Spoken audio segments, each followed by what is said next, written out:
Peace and blessings, dear FBA family and friends. And I see some enemies. I am your brother and host, Dr. Muhammad. And these are the Dr. Muhammad Files. Welcome to another scholarly fire episode of the Dr. Muhammad Files. This episode launches a powerful and scholarly 7-part series where we examine how blacks built America: labor, culture, freedom, and democracy. A critical commentary grounded in the works of renowned scholar Dr. Joe Feagin. In this series, we spotlight the enduring and transformative contributions of foundational black Americans, those whose labor, intellect, culture, and resistance are interwoven into every corner of this nation's development. Through Feagin's analytical lens, we will challenge dominant myths, disrupt historical distortions, and reframe the narrative to reflect the truth that the building of America is inseparable from the struggle, brilliance, and resilience of black people, specifically those of foundational black American lineage. So, family, friends, and enemies, each episode in this series aligns with one of the book's 7 chapters. Together, we'll explore the pivotal roles black Americans have played in shaping this country, from forced labor and resistance to cultural innovation and ongoing pursuit of justice and democracy. These are the stories often ignored in mainstream discourse, but essential to any honest telling of American history. So join me as we reclaim the narrative, uplift the legacy, and speak truth to power. So let's get started. Brothers and sisters and friends, and I see some enemies. In fact, I think we'd be fooling ourselves if we had an audience this large and didn't realize that there were some enemies present. In fact, I'm a black nationalist freedom fighter. The political philosophy of black nationalism only means that the black man should control the politics and the politicians in his own community. The time when white people can come in our community and get us to vote for them so that they can be our political leaders and tell us what to do and what not to do is long gone. By the same token, the time when that same white man, knowing that your eyes are too far open, can send another Negro into the community, get you and me to support him so he can use him to lead us astray, those days are long gone.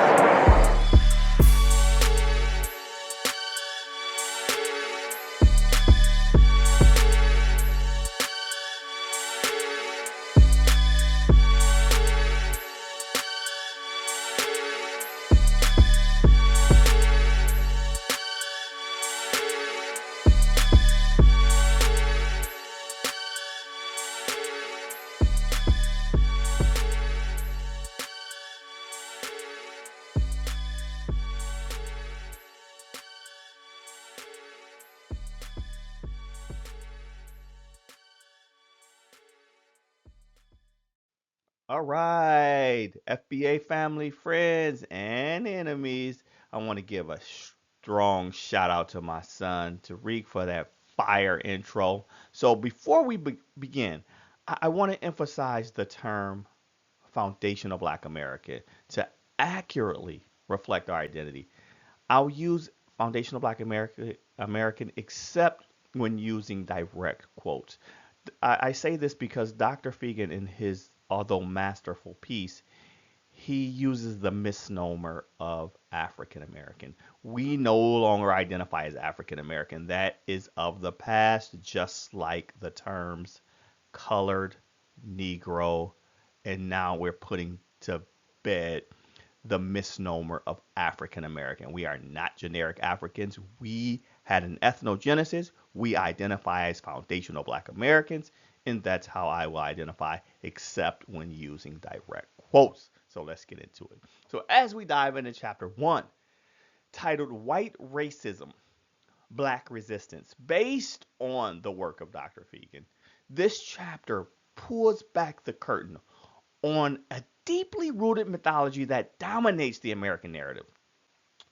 The ideal that the nation was built solely through white valor, hard work, and a commitment to liberty. But that's not the whole truth, not even close.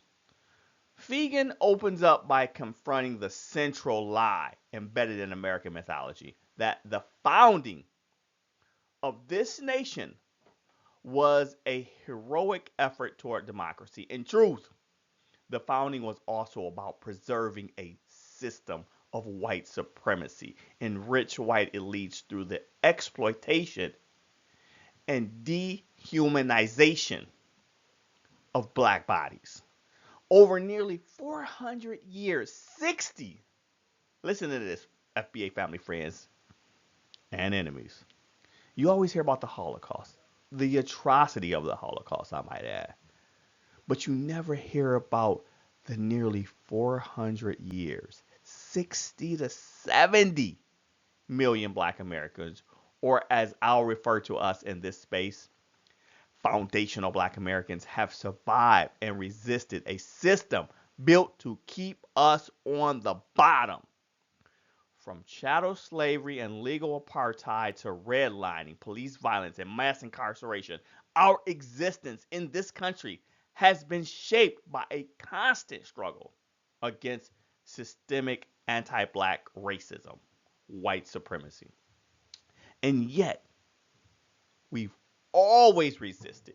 You always hear about the docility of foundational black Americans. You never hear about all the rebellions.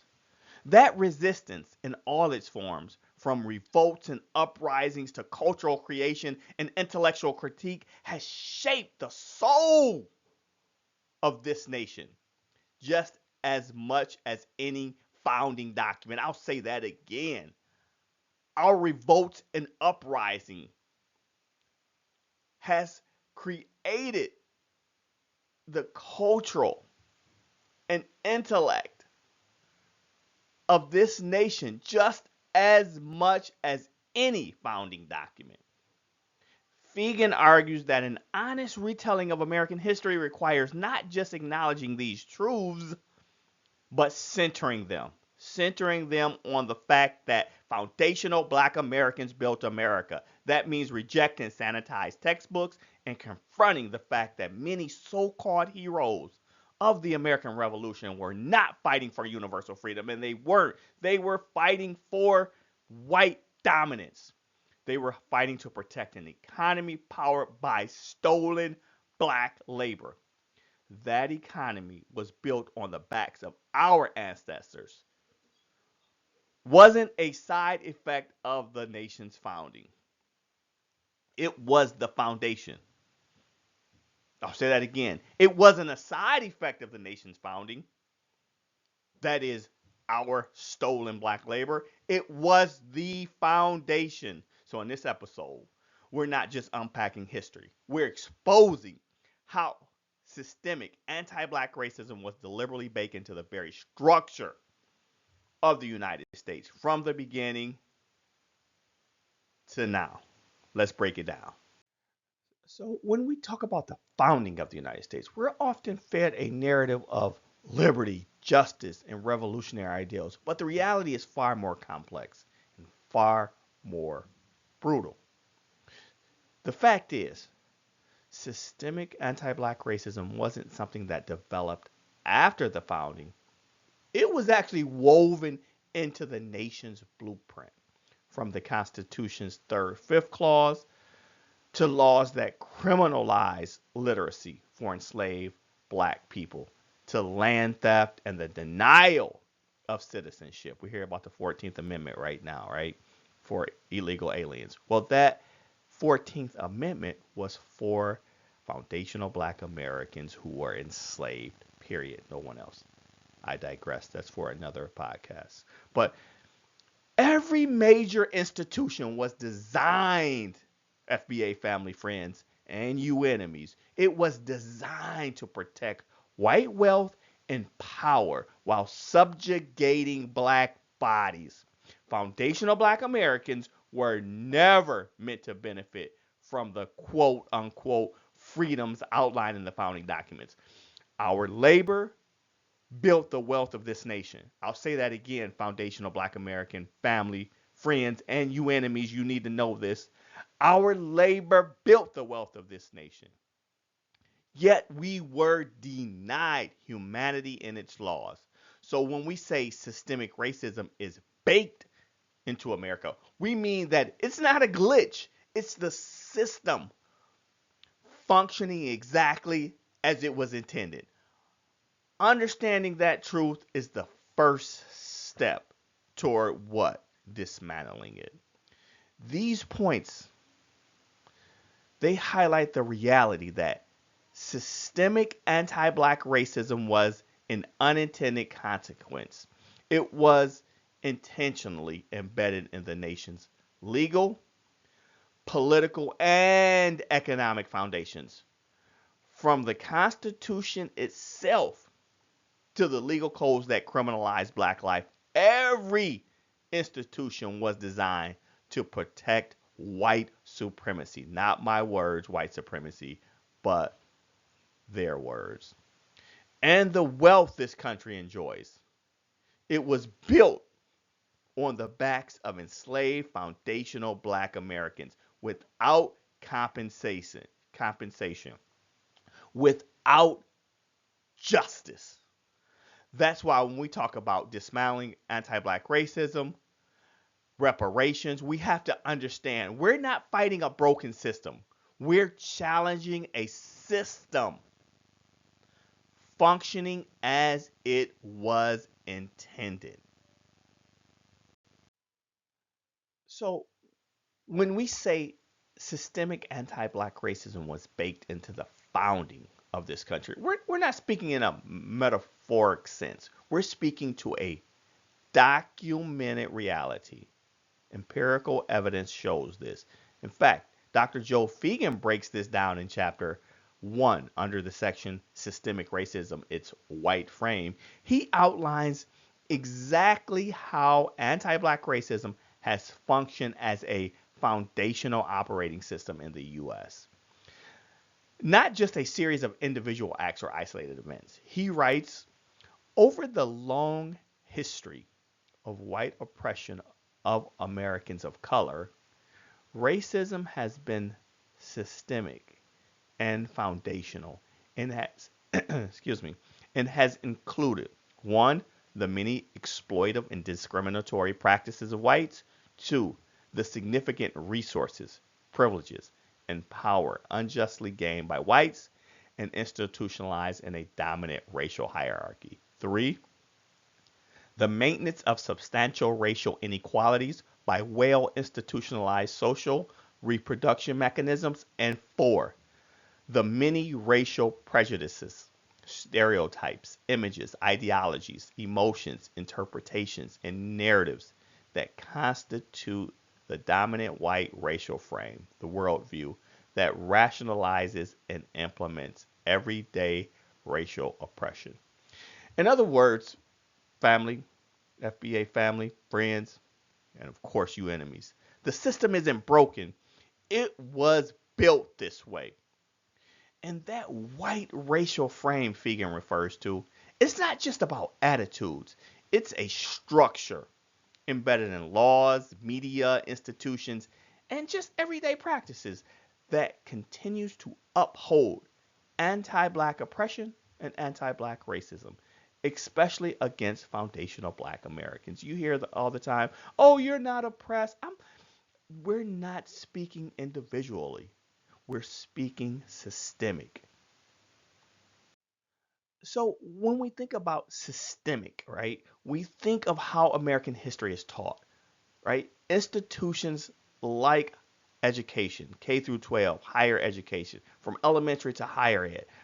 Black presence is often reduced to suffering and victimhood, right? They always tell us stop being a victim, right? But what's consistently erased is our resistance. Foundational black Americans have never been passive recipients of white oppression. We have never been docile Negroes. From the moment of enslavement, we resisted through rebellions, escapes, maroon communities, abolitionists, organizing, and cultural subversion. And yet, see, when we talk about systemic, we talk about the mainstream narratives often highlight things like white abolitionists while minimizing or just completely omitting the revolutionary actions of black folks. Resistance is sanitized, criminalized, or even reframed to fit a narrative that upholds whiteness as savior and blackness as dependent on white mommy, white daddy. We're going to get real today, FBA family, friends, and you enemies. This erasure serves a purpose. It actually removes the radical legacy of black agency and resilience from public consciousness. Because to recognize our resistance is to recognize what? Our black power. But in this space, we center that power, we name it, we honor it, and we restore it to the narrative where it always belonged.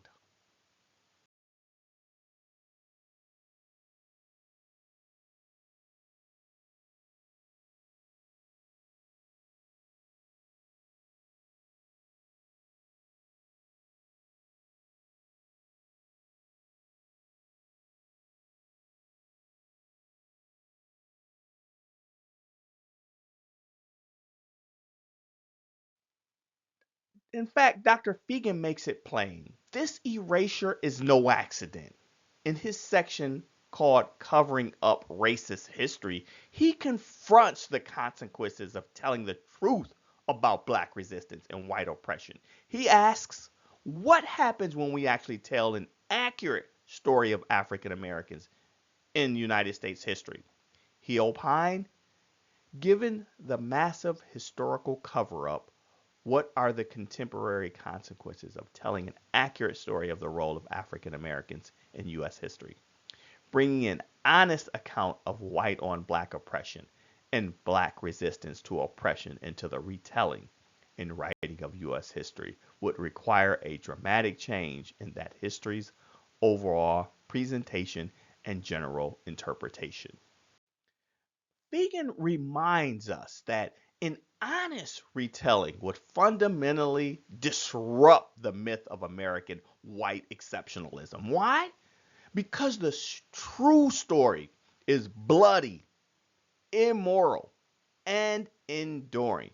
It reveals a nation built not only through exploitation, but also shaped by constant black defiance, acts of rebellion that whitewashed history has tried to bury. But today, FBA family, friends, and yes, you enemies, we're going to uncover the truth.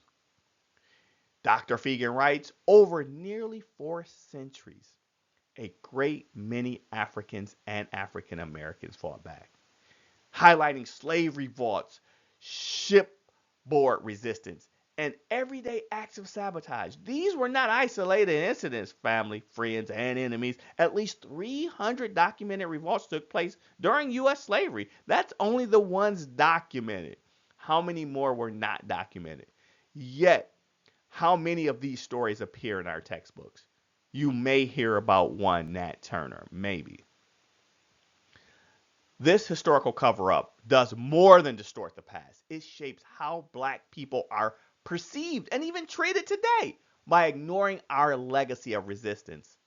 Society continues to paint foundational black Americans solely as victims, not as revolutionaries who helped reshape the very foundations of this country. So, as we continue this conversation, let's center that resistance, not as a footnote, but as a core element of what it means to be foundational black American in a nation that has always tried to erase our power.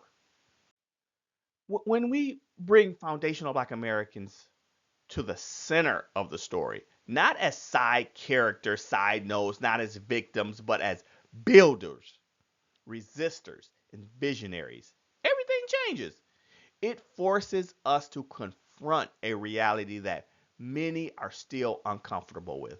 They talk about getting all the history out of books. This one of the reasons why they want to erase black history is because they feel uncomfortable at telling the truth. That this nation's wealth, its democracy, and its culture, I'll say that again.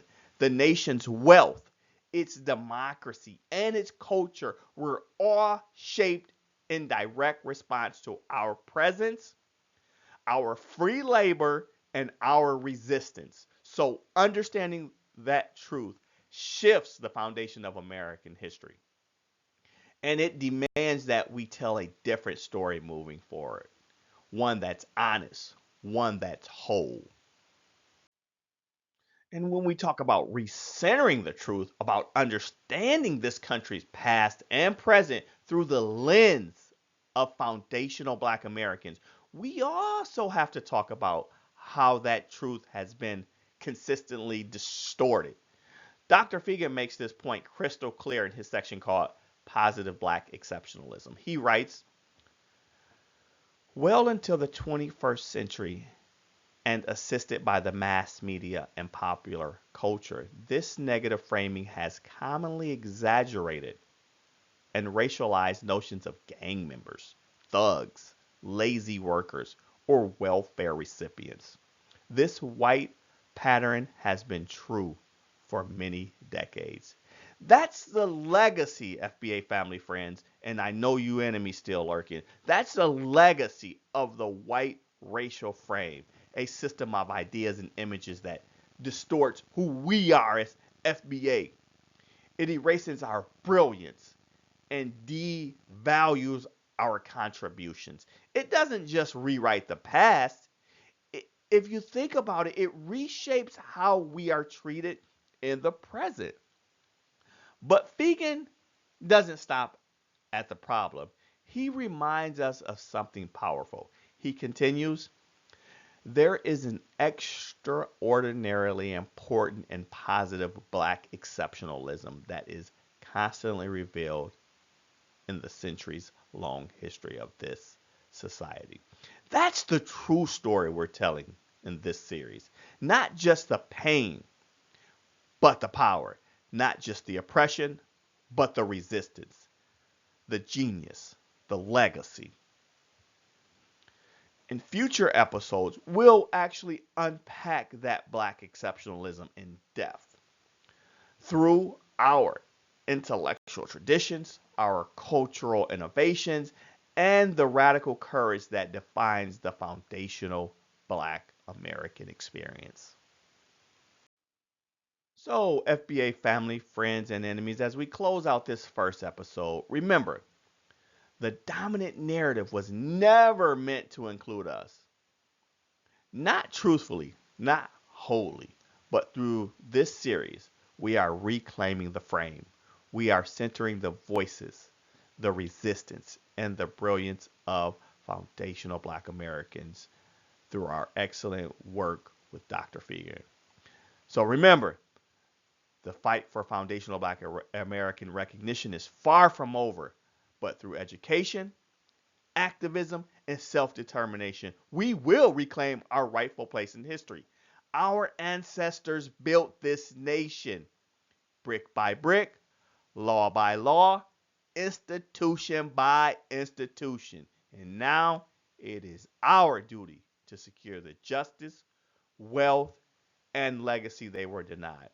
The future of FBA empowerment is in our hands, and together we will shape it. Stay tuned as we continue to uncover the truth and chart the path forward. Please like the podcast, subscribe, share it, and comment below. Signing off, your brother and host, Dr. Muhammad, and these are the Dr. Muhammad Files.